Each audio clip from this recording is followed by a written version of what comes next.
ازيكم عاملين ايه؟ يا رب تكونوا بخير. معاكم هند حافظ على قناه حياتك حمد حمد. هعمل معاكم النهارده شوب الخوخ من شركه مايوي.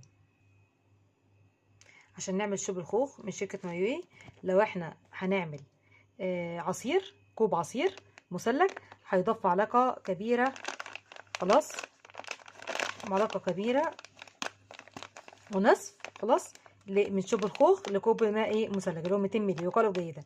طب لو احنا هنحضر لتر عصير مثلج، يضاف من 7 ل 8 معالق من شوب الخوخ الى لتر ماء مثلج ويقلب. طبعا احنا كمان هنضيف كمان معاه سكر. تمام، هنضيف معاه سكر. خلاص، احنا بقى هنعمل دلوقتي، هنعمل لتر عصير مثلج من شوب خوخ من شركة مايوي. حطيت 5 معالق كبار سكر. تمام. ممكن لو انت هتستخدمي سكر دايت يبقى 5 قصدي سكر دايت. تمام.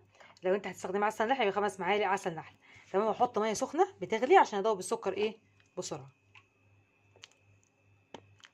ماشي، وابتدي بقى ادوب السكر بسرعه. دوبت السكر. تمام. هضيف بقى انا هعمل بالظبط لتر، هضيف 8 معالق من شوب الخوخ. خلاص، وبعد كده هضيف ميه واضرب الهاند بلندر.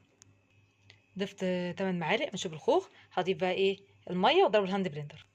ضفت الميه، هضربه بقى الهاند بلندر.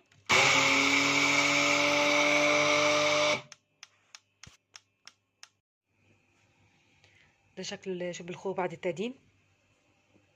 قدموا بقى الفنا وشفا. ان شاء الله تجربوه يعجبكم ان شاء الله. لو عجبك الفيديو لايك واشترك في القناه، ويا ريت تدعموني بالاشتراك. والسلام عليكم ورحمه الله وبركاته.